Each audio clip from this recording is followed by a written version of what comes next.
Здравствуйте, в эфире «Вести интервью». Я Ирина Ромадова. Что такое национальный бренд одежды? Насколько этот проект интересен, конкурентоспособен и рентабелен? Об этом мы сегодня поговорим с молодым предпринимателем Сергеем Кузьминым. Здравствуйте, Сергей.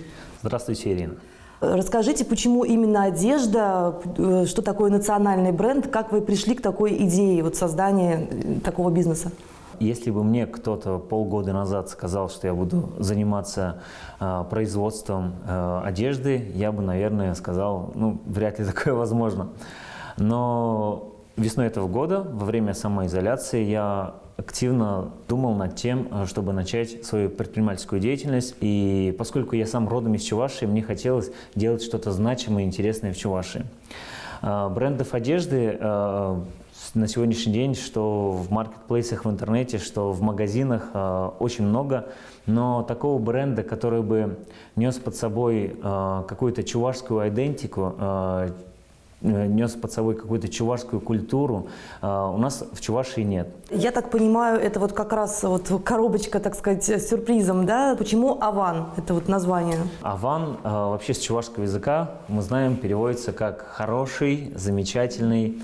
И мы решили назвать Аван. А почему тогда не на чувашском, например, языке? Или не на русском хотя бы? Почему не на чувашском? Во-первых, на чувашском, русском, да, на кириллице это были бы одни и те же буквы. Мы решили делать на латинице, потому что, во-первых, мы хотим делать бренд не только мононациональным, а вообще интересным и в том числе, возможно, интернациональным. Именно поэтому решили выбрать латиницу, то есть чтобы это было стильно, но обязательно в логотип захотели и добавили элемент чувашской культуры.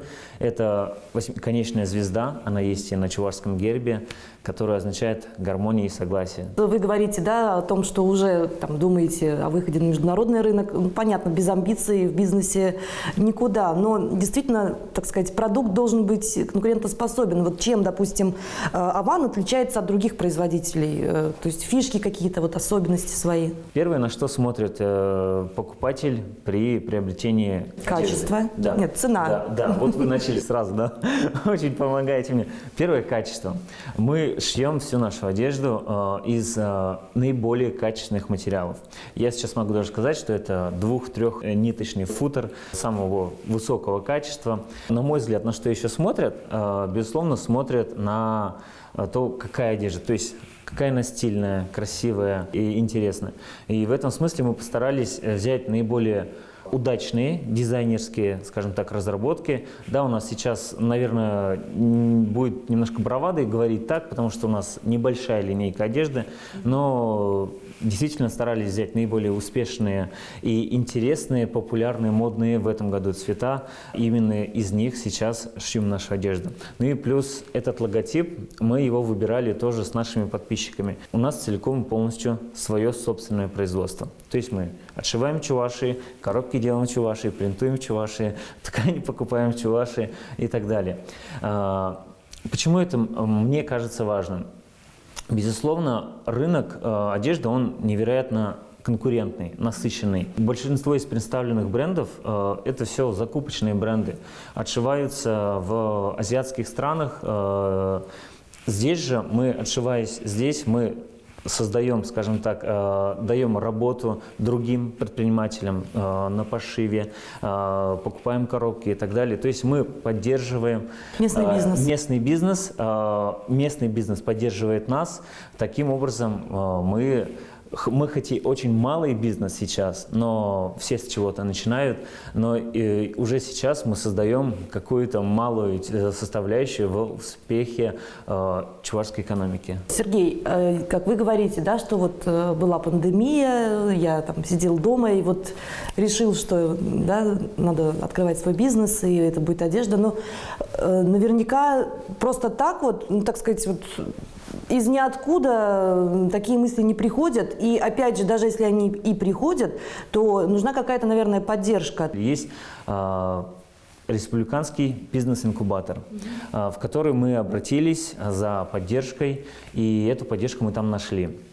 В какой части? Это консультации или это финансовая поддержка какая-то? Во-первых, это была помощь консультационная. То есть мы пришли, рассказали нам о проекте, нам дали очень хорошую обратную связь, которую мы использовали в будущем. То есть ради нас собрались множество экспертов, все послушали, рассказали, дали определенные То есть вы как бы проект защищали свой Да, там? можно сказать и так, что защищали проект. Вот.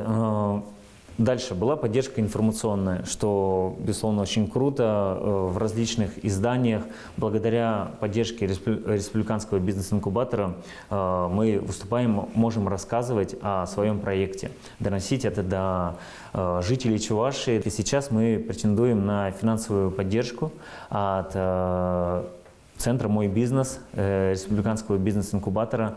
И это тоже, конечно, будет очень большим подспорьем. Такой стереотип, да, существует, что свой бизнес всегда очень сложно начинать, очень трудно. И вот вы наверняка тоже с трудностями сталкивались, несмотря на поддержку там, да, и так далее.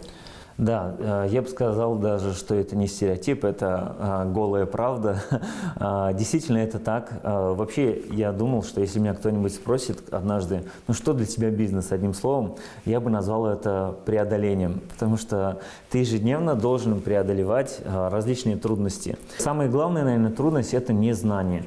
Многие молодые предприниматели, в том числе и мы, начинаем работать в той или иной сфере, начинаем бизнес в той или иной сфере, и мы многого не знаем, начиная с того, как наладить там производство, вот в нашем случае, заканчивая тем, как продвигать, какую маркетинговую стратегию выработать, ну и так далее и тому подобное. Много вопросов на самом деле. Не говоря уже о том, что в каких-то повседневных проблемах где-то что-то в срок не сделалось, где-то некачественно сделалось. Вот. Ну, во всем этом помогает как раз вот тот же бизнес-инкубатор? Однозначно. И бизнес-инкубатор в этом смысле очень много помогал консультационно, как я уже сказал, направлял к партнерам, к надежным партнерам, с которыми мы сегодня работаем. И в республиканском бизнес-инкубаторе совсем скоро состоится азбука предпринимателя, куда, я так полагаю, будут приглашены многие предприниматели Чувашии, Чувашской республики. То есть это обмен опытом и так далее? Это будет обмен опытом, там будут выступать предприниматели, рассказывать о своих проблемах, о своих успехах. Я думаю, это будет такая колоссальная синергия, которая будет помогать двигаться всем молодым предпринимателям. Хорошо, Сергей, может быть, уже посмотрим, а то столько беседуем, и хочется уже посмотреть, как выглядит это. В основном одежду доставляют в каких-то пакетах, либо пакетиках. Мы решили найти какой-то экологичный метод, и в то же время мы хотели укладывать какие-то интересные вещи, я сейчас покажу, поэтому решили делать в таких коробках. Здесь посыл, письмо, то есть письмо всем нашим покупателям. Я в письме, я его писал сам, рассказать, почему мы решили делать национальный бренд одежды Чувашии, что мы хотим и какие у нас цели стоят. Вот. Также, поскольку я по образованию историк, я отобрал множество интересных фактов о Чувашии, которые, наверное, широкой массе не очень-то известны. Вот, например, про то, что население Чувашии превышает по численности такие страны, как Эстония, Черногория и Кипр, а территория сопоставима с Израилем, Словенией, Македонией. Какая у нас большая Чувашия, а бренда до сих пор не было. Вот. Также мы такие кладем стикеры, ну и непосредственно одежда. Вот. Здесь у меня футболка с большим логотипом «Аван». Национальный бренд одежды. Мне почему-то казалось, что, ну, наверное, будет национальный орнамент где-то, какие-то вот такие элементы. У нас много амбициозных целей, и мы хотим в дальнейшем, естественно, развиваться не только в направлении делать футболки, там, свитшоты, худи, то, что мы делаем сегодня, но еще и делать различную одежду, там, Аван, официальную одежду, Аван, спортивную одежду, Аван, там, какую-то праздничную одежду, где мы будем отражать какую-то национальную идентику, то есть добавлять элементы орнамента и так далее. Почему мы прямо сейчас не делаем, например, футболку с вышивкой, да, чувашской и так далее? Потому что на сегодняшний день, если спросить любого человека, в вышивке какой-то, да, в орнаменте, все-таки это дело праздника. То есть одевается на праздник и так далее.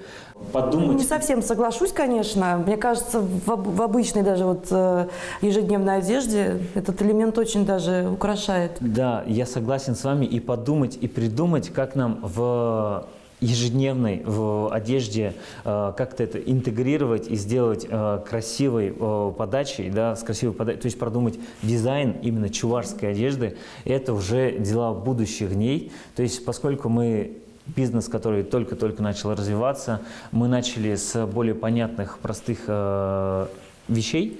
В дальнейшем, уже в ближайшее время, мы хотим, конечно, делать очень много интересных вещей, которые будут отображать богатую, интересную чувашскую культуру. Вести свой бизнес – это модно, это сложно? Или как еще вот эту фразу продолжите? На ваш взгляд, вот это как? Я бы сказал, что это интересно. Если смотреть на бизнес как только коммерческой составляющей, то есть я хочу зарабатывать, наверное, этот бизнес, он будет немножко скучным. Потому что если нет какого-то внутреннего огня, желания, мы почему делаем именно в Чувашии бренд одежды? Я хочу вносить лепту в развитие чувашской культуры, в развитие Чувашии. Я знаю, это звучит, может, слишком немножко пафосно, да? Но это так. Без амбиций никуда в бизнесе. Это искренний посыл. Я хочу делать это в Чувашии, я хочу делать что-то социально значимое в нашей республике, ну и доносить чувашскую культуру через одежду. На мой взгляд, в 2020 году настало время носить чувашское. Эта фраза «время носить чувашское» будет нашим слоганом. Мы будем в ближайшее время продумывать рекламную кампанию, маркетинговую стратегию под этим названием, под этим слоганом. В общем, я думаю, что это отразится, это должно выстрелить, это отразится в сердцах всех тех людей, которые живут в Чувашии, которые любят Чувашию и хотят, чтобы она развивалась. Хорошо, Сергей, ну вот действительно говорят, мечты сбываются у тех, кто мечтает, поэтому мечтайте, вдохновляйтесь, да, и вдохновляйте других. Желаю вам успехов. Спасибо вам большое, Ирина.